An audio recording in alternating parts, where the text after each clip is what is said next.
à l'émission Le Haut du Lac sous les projecteurs, une émission 100% locale mettant en vedette nos artistes d'ici. Aujourd'hui, spécial écriture. Deux auteurs de la région nous parlent de leurs expériences et de leur inspiration. Voici Julien Gravel et Sarah Lamontagne. Restez à l'écoute car nous lirons un extrait de leur roman. Donc, bonjour Sarah. Bonjour, Merci d'être là avec nous aujourd'hui. Donc, on va parler de tes livres et de l'écriture, tes projets en écriture que tu veux faire. Donc, ça fait combien de temps que tu t'es vraiment mise à l'écriture? À l'écriture, c'est depuis environ 6 ans. Mais adolescente, évidemment, que j'écrivais des poèmes. J'ai même écrit une fois, j'ai une enseignante qui est décédée, j'étais en 3e secondaire, elle m'a enseigné en 2e secondaire, puis j'avais écrit pour ses funérailles. Puis c'est comme, on dirait que là, j'ai comme eu la piqûre. Mais il y en a plusieurs qui m'ont demandé d'écrire pour les personnes qui étaient décédées, pour le service funéraire et tout. Fait que j'ai commencé vraiment à 14-15 ans à écrire. Mais j'avais comme laissé ça sur la tablette. Aussi, l'amour de l'écriture, si on peut dire ça comme ça t'a amené aussi à devenir enseignante pendant quelques... En français, oui. C'est sûr que la langue française, j'ai toujours été en amour avec la langue française. Puis j'écrivais des petites chansons ici et là. Je m'amusais avec la langue. Puis écrire pour mes amis aussi. Des fois, mes amis, il y en a qui avaient de la misère à écrire à leur mère. Là, je disais, donne-moi des petits mots, puis je vais te le composer. Fait que je composais un texte, je le donnais à mon amie, elle le donnait à sa mère. Puis c'est arrivé souvent pour des gars aussi, des petites déclarations d'amour. Fait que je l'écrivais pour les amis, c'était plus facile que pour moi-même. Puis ça fait longtemps. J'ai toujours adoré l'écriture. Et j'avais dit que j'allais écrire à la retraite, que j'allais sortir un roman, mais la vie a fait en sorte que ce soit plus tôt. Tu as écrit ton premier roman qui s'intitule, c'est quoi déjà? L'Éclat. L'Éclat, oui. Tu es sorti de ton premier roman, L'Éclat. Ça, c'était ça fait C'est l'année passée. L'année passée. Donc, j'ai fait le lancement en avril l'année dernière. Puis, ça faisait comme 4-5 ans que je travaillais là-dessus. J'ai rencontré une dame, puis elle m'a raconté son histoire, puis elle m'a demandé d'écrire son histoire. J'osais pas. Puis finalement, je me suis dit, ben, regarde, je vais commencer, puis je verrai. Puis finalement, ma situation au niveau de la santé a changé. Donc, je me suis vraiment lancée dans l'écriture à temps plein. Puis, j'ai sorti le roman l'année passée avec Madame Réjeanne Bellé. Une histoire extrêmement touchante. C'est quoi? Est-ce que tu peux nous faire un peu un résumé de son histoire pour s'il y a des personnes qui veulent le lire prochainement? Bien, il y en a déjà plusieurs qui l'ont lu parce qu'à ce moment-ci, j'en ai environ 650 de vendus. Puis le gros boom, ça a été au lancement. L'histoire de Réjeanne, c'est une histoire rocambolesque. J'avais jamais entendu une histoire pareille. Ça montre un pouvoir de résilience hors du commun. Elle a perdu mari, enfant. Tu sais, des fois, on se dit, perdre un mari, c'est épouvantable, un enfant encore pire. Mais quand l'histoire se répète, il faut que la personne aille chercher des forces à quelque part. Puis Madame Bellé, c'est ce qu'elle a fait. Oui, elle avait du soutien au niveau de la famille, mais elle est allée chercher des ressources, tout ça pour s'en sortir. Puis son histoire était tellement touchante que j'ai eu le goût de la partager parce que à tout moment, on vit des choses puis on se dit comment je vais faire pour m'en sortir? Pourquoi ça m'arrive à moi? Puis là, on se dit, ben regarde, si je trouve une solution, si je m'en vais vers le comment, je vais trouver quelque chose puis je vais m'en sortir. Puis, oui, ça a été difficile pour elle, mais elle s'en est sortie grâce aux personnes qui l'entourent, puis à ses enfants qui restaient, ou son mari ou autre. Puis, ce que j'ai eu comme commentaire après la lecture, c'est que plusieurs me disaient, on dirait qu'on lit, puis on est assis au cinéma, puis on regarde un film, puis ça défile. On a toujours envie de lire parce que j'ai écrit mon histoire au présent pour embarquer le lecteur dès le départ. Puis j'ai montré un peu mon personnage, comment qu'elle était au début, puis la force qu'elle est allée chercher auprès de sa mère, auprès de ses proches pour s'en sortir. Donc, on voit l'histoire évoluer. Puis c'est sûr qu'à tout moment, c'est très, très triste.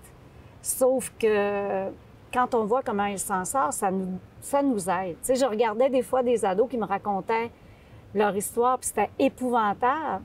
Puis je me disais, il y a une solution.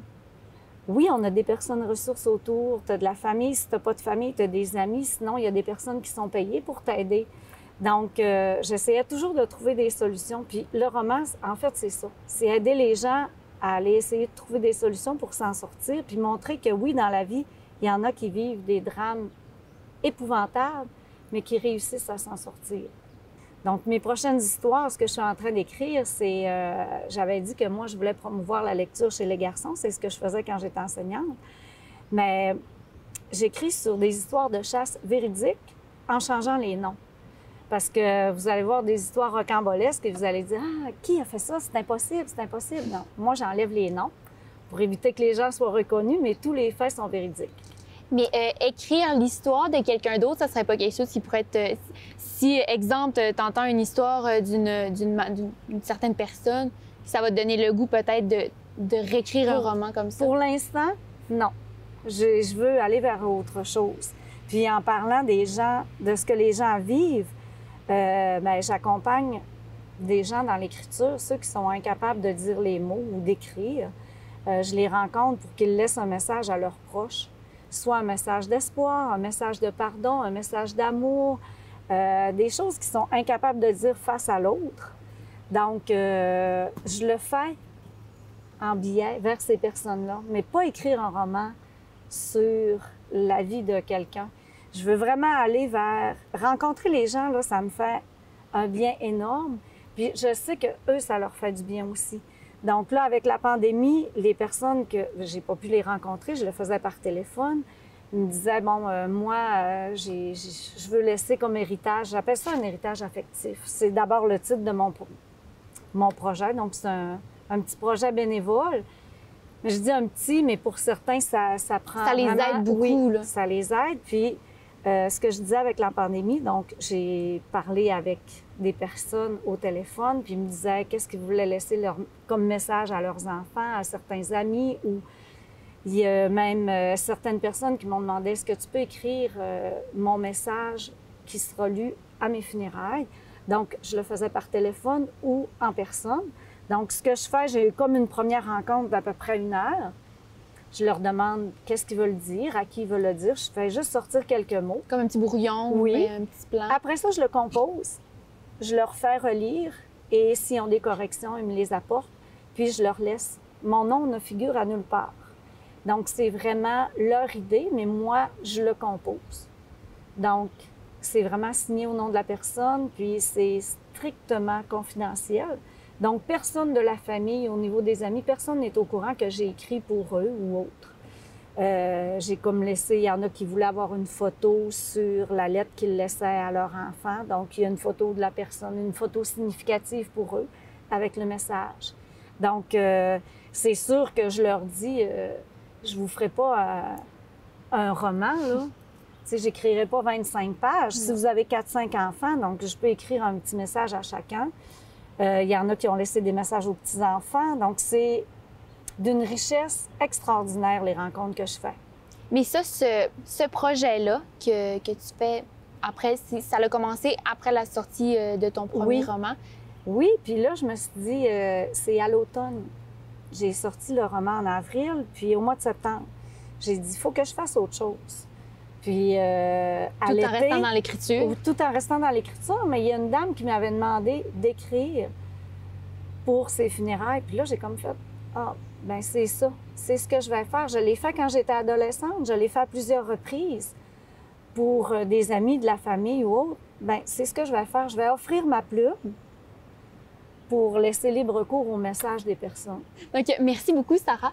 Donc, on va aller regarder un petit extrait, lire un petit extrait de ton roman. Et c'est ça. Avec plaisir. Merci beaucoup. Oui.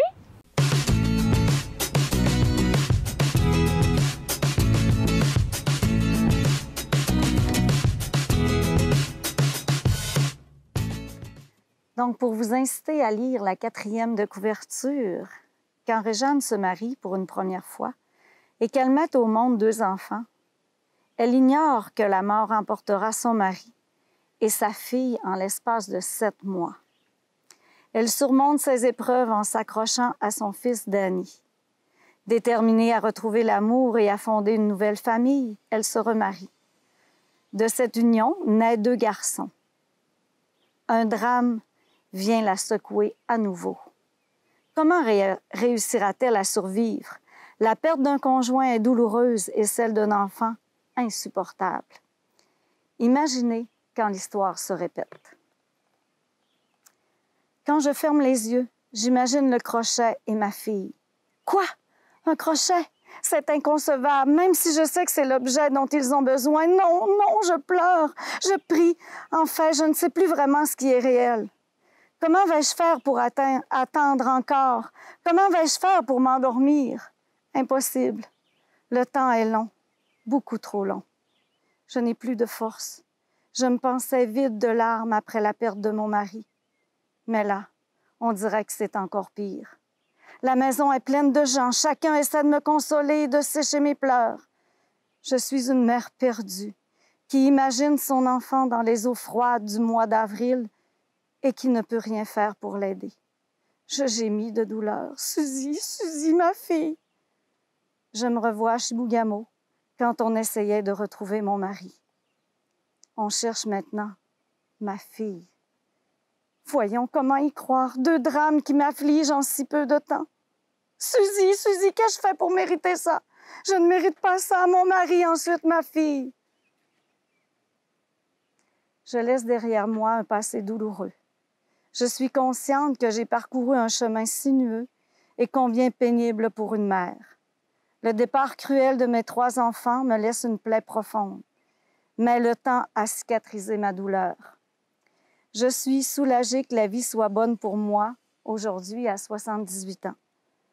Enfin, je tourne la page de ce livre en vous disant « Regardez en avant, écoutez les autres et échangez avec eux. Remarquez autour de vous et appréciez les petits bonheurs. » Merci. Les organismes Famille et la MRC de Maria-Chapdelaine, en partenariat avec les chambres de commerce de Dolbeau-Mistassini et Normandin, sont fiers de lancer la campagne Certifié Famille. Un sondage réalisé à l'hiver 2019 auprès des familles du territoire a permis de démontrer que l'élément essentiel pris en compte par les familles lorsqu'elles fréquentent les différents commerces est l'accueil chaleureux qui leur est réservé lors de leur visite.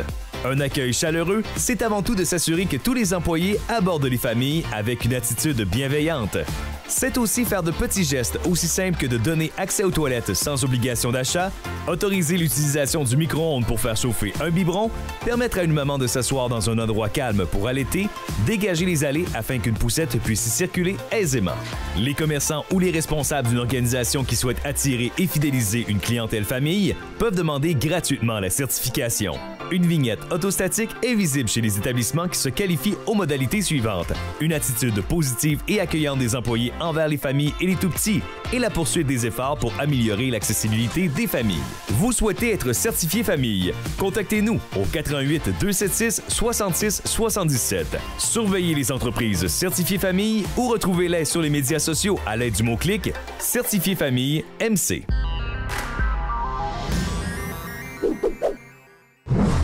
Destination Ménage, le quiz, c'est le quiz où vous êtes le participant à la maison. Je vous pose des questions, vous y répondez, comme ça vous gagnez des kilomètres et vous pouvez atteindre l'objectif de chaque semaine. Objectifs différents chaque semaine, thèmes différents chaque semaine, dans les mêmes catégories.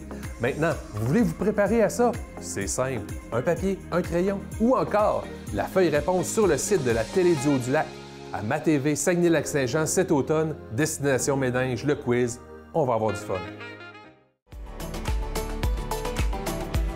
J'achète local, Maria-Chapdelaine, qu'est-ce que c'est? Eh bien, c'est une émission produite en collaboration avec la SADC Maria-Chapdelaine qui vise à promouvoir les entreprises d'ici et ça dans tous les secteurs d'activité.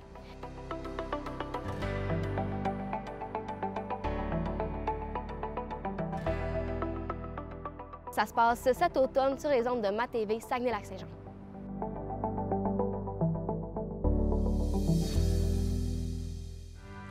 Salut, je suis Camille et je suis membre de Maria Express. Et ça veut dire que je peux me déplacer n'importe où à Dolbeau-Mistassini pour seulement 3 $ par trajet. Être membre, c'est vraiment pas compliqué. Une fois inscrite au service, j'ai qu'à appeler pour donner mon arrêt de départ, celui de ma destination et l'heure à laquelle je veux me déplacer. Et si jamais je veux consulter la carte des différents arrêts, la liste des dépositaires ou les tarifs des cartes mensuelles. Je peux tout retrouver sur leur site web. Pour payer, c'est aussi simple. Je peux me procurer des billets chez un dépositaire ou payer directement au chauffeur. Depuis que je suis membre, me déplacer, c'est devenu simple, rapide, économique et écologique. Faites comme moi et essayez le nouveau service Maria Express.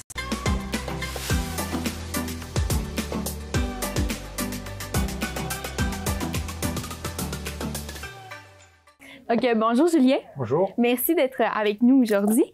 Donc, on va parler de les livres que tu écris puis de ta carrière en écriture aussi. Donc, d'où vient l'envie d'écrire des romans ou de l'écriture? D'où vient l'envie? Aucune idée. J'ai toujours fait ça. J'ai pas toujours été un grand lecteur. J'ai mis longtemps à apprécier ça.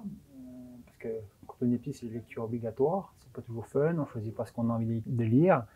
Et puis, à un moment donné, c'est venu. Et moi, j'ai aussi longtemps que je me souvienne, j'ai toujours aimé ça. Il y en a qui aiment dessiner. Il y en a qui aiment jouer de la musique. Moi, j'aimais écrire, tout simplement.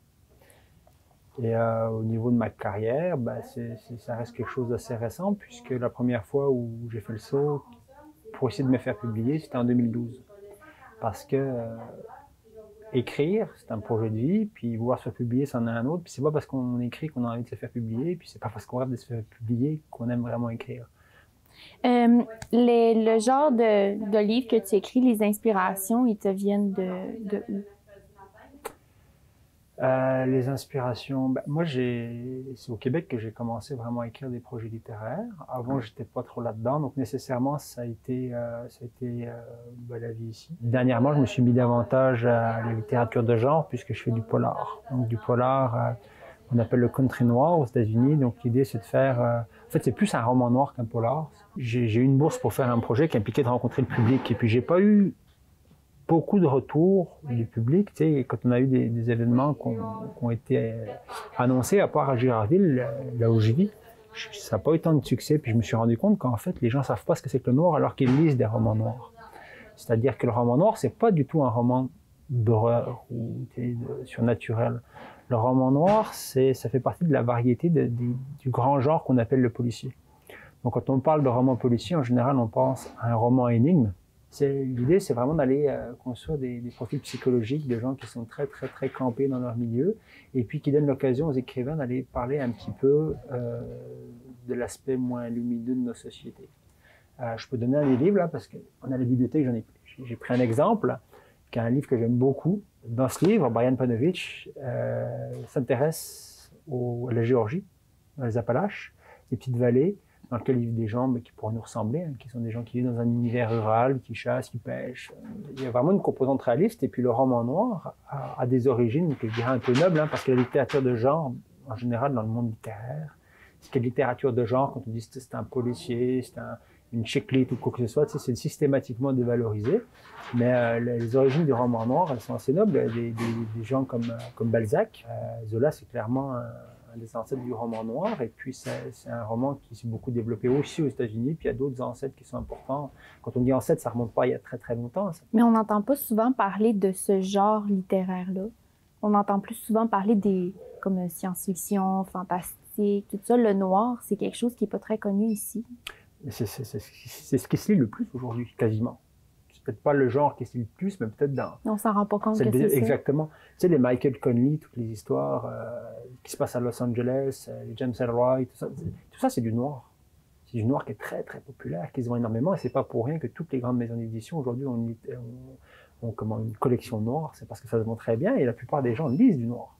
Ils le savent pas. Je définirais le noir par opposition lumineuse, c'est-à-dire qu'on va voir dans la société les parties un peu plus... qui existent absolument, mais on sait que tout le monde n'est pas riche, tout le monde n'est pas heureux, tout le monde n'a pas... Tu sais, il y a des réalités quand même sociales qui peuvent être difficiles. C'est de faire le choix d'aller voir un petit peu ça, puis dans un esprit un peu... souvent, les auteurs de romans noirs, c'est des gens qui ont un côté assez progressiste, parce qu'ils ont vraiment l'idée qu'en travaillant ensemble, on est capable un peu de mobiliser aussi la population. Vous avez écrit 3 romans. Est-ce que vous pouvez nous les présenter un peu puis parler un peu de ce que vous avez écrit? OK. Alors, mon premier livre, en 2012, s'appelle Une tasse inonde. Okay, c'est parce que c'est le nom qu'a la forêt aujourd'hui chez nous. Vous avez sans doute remarqué, quand on arrive en forêt, maintenant on dit il y a des panneaux qui ont été posés ici par le conseil de Massayache. Et puis, quand j'ai commencé à vivre au Québec, j'étais guide de plein air. Donc j'ai fait tout un travail pour essayer de comprendre un peu quelle est l'histoire de ce pays-là. Et puis j'ai décidé de faire un recueil de nouvelles, où il y a 9 nouvelles qui se succèdent les unes les autres selon le rythme des saisons, mais aussi selon le rythme de l'histoire. Pour chaque période, j'étais allé voir un peu ce qui se faisait, comment on parlait en fait de cette période-là. Fait que pour moi, c'était surtout un chouette travail d'écriture, un exercice finalement. Et puis ça a amené donc à ma première publication. Le deuxième, c'était Musher. Ça a parlé du rapport à l'animal, parce que moi j'ai fait des études de philosophie il y a longtemps maintenant. Et puis mon éditeur m'avait proposé, m'avait dit est-ce que tu ne voudrais pas faire un genre d'essai? Puis je trouvais ça un peu lourd comme formule l'essai, donc j'avais fait ce que j'avais fait, c'est que j'avais fait comme un vrai faux récit de vie sur un an, de mon métier de mouchard, travailler avec des animaux, etc. en forêt, pour mettre en scène des situations qui, moi, je trouvais qui interrogeaient bien notre rapport qu'on a actuellement à l'animal. Ça, c'est un bouquin qui a eu un bon accueil. Et puis le troisième, c'est mon premier livre québécois, je l'ai ici d'ailleurs. Je l'ai trouvé dans la bibliothèque, qui est ici à Delbo, qui s'appelle Debout sur la carlingue. Et puis là, c'est aussi des nouvelles. Donc 5 nouvelles, 5 hommes, à 5 âges de la vie différents. Et puis il y a une composante roman noir déjà, puisqu'il y a une histoire de corps qui a été retrouvé dans un camp. Ok, donc les 5 nouvelles sont indépendantes, mais elles ont quand même un lien, elles fonctionnent. Ça finit par faire un peu un ensemble. Donc ça, c'était le roman que j'avais publié donc à Montréal, chez Luméac. Ben, merci beaucoup, Julien. Donc, on va écouter un extrait de ton livre que tu as écrit. Donc, merci. Parfait, merci.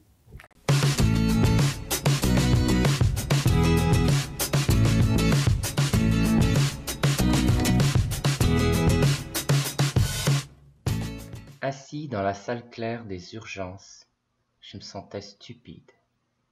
Je savais ce que je faisais là, une infirmier de triage aussi. Je venais chercher un regard, quelqu'un qui puisse témoigner que j'étais encore vivant. Je restais assis sur une chaise en plastique inconfortable dans des urgences bondées de gens malades, blessés ou comme moi, tout simplement seuls. L'angoisse avait reflué, je pouvais rentrer chez moi, mais n'en avais pas envie. Je restais les yeux rivés sur l'écran de télé. La mienne avait été coupée. Celle-ci diffusait des images en flot continu, des images de malheurs, de drames, de catastrophes naturelles, de guerres, des visages de petits malfrats locaux, d'hommes et de femmes politiques, des images de sport, des gens qui pleurent pour un but compté, pour une médaille. J'aurais aimé être sportif. Courir après cette petite aiguille d'un chronomètre, accrocher ma vie à cette trotteuse, me battre pour des dixièmes, me battre pour des centièmes, me battre pour quelque chose. « Tu mesures combien ?» me demanda un type au nez légèrement râpé. Un type vieux et moche, mais au regard doux. Un type blessé, un type un peu comme moi. 1,90 m, 12 en fait. C'est en métrique, ça? 6 pieds 2. Je prenais conscience que je connaissais plus précisément ma taille en pieds qu'en mètres. Ce pays s'était creusé un chemin en moi. C'est grand en esti, ça? Je ne l'écoutais déjà plus. Mon regard était absorbé par la télé. La nuit syrienne qui s'irisait sous l'effet des bombes, des types en costard sombre et bracelets chromés que l'on engouffrait dans des voitures de police, et la météo, pluvieux. Les mois avaient passé, nous étions en septembre, et je n'avais toujours rien écrit. En fait, j'avais laissé tomber. Un problème de langue. J'avais perdu ma langue, tout simplement. Le québécois s'était mêlé au français et m'avait laissé quoi? J'avais compris cela en lisant un petit polar de Samuel Archibald. Un petit livre à 9 piastres que j'avais trimballé 2 jours dans les parcs de la ville. Ce type avait une langue, pas plus belle qu'une autre, mais la sienne. Quand il écrivait, on reconnaissait le timbre de sa voix. La mienne était cette sorte de créole parlé par les immigrés francophones. Si certains parlent franglais, moi j'écrivais francois, une langue qui mêle les sacres aux jurons, la langue de personne. Ouais, c'est à ça que je pensais en regardant la télé, à ma médiocrité. Et soudain, je l'ai vu, ce grand type barbu, le viking en habit de baume, Rémi. Il grimpait dans une voiture de police. Un bandeau courait sur les images. Il y était écrit « Jonquière, l'homme responsable de la congestion, sera finalement relâché ce matin. Je me levai d'un coup. Autour de moi, les gens me lançaient des regards interrogateurs. Que faisait ce type debout dans la salle d'attente des urgences, immobile, en alerte? Mon esprit galopait. Le jour ne tarderait pas à se lever. Soit je restais là à attendre la prochaine crise d'angoisse, soit j'essayais de retrouver ce type. Ce type à qui il arrivait des choses quand ma vie à moi semblait se dissoudre dans l'air. Je me rappelais la curiosité que j'avais ressentie en le suivant le long des rues. J'avais eu l'impression d'avoir trouvé quelque chose à raconter, un personnage plus grand que nature. Ce type hallucinant était porteur de promesses. Je suis sorti des urgences. Je me suis jeté dans l'air frais du petit matin et je me suis mis à marcher, puis à courir à travers les rues en direction du poste de police. Je courais à en perdre haleine. J'ai trouvé le poste de police où était détenu Rémi. J'ai attendu là en comptant les voitures. Les libérés du jour sortaient au compte-gouttes. Certains montaient immédiatement dans une voiture de luxe, d'autres, plus jeunes, tombaient dans les bras de mère en larmes. Rémi est sorti comme je l'avais quitté, souriant. Il portait toujours ses méduses et un pantalon trop large. Il avait les mains vides. « Hey, dude !» s'écria-t-il en me voyant. Il est resté là, un moment, debout, à ne rien dire. « Toujours à Saguenay ?» j'ai demandé. « Ben oui, man. J'ai rencontré une gang de gars cruisy, puis un peu de trouble aussi, » ajouta Rémi, en faisant un signe de tête en direction du bâtiment derrière lui. Il avait le visage un peu marqué sur la pommette, comme s'il avait pris un coup. « Et maintenant, tu vas où ?» j'ai demandé, impatient. « Au bowling, man. Les coches m'ont volé ma boule. Ça m'en prend une autre. » Nous avons marché le long d'artères sans âme, longeant les stationnements, traversant les rocades. Nous avons fini par trouver une salle de quilles.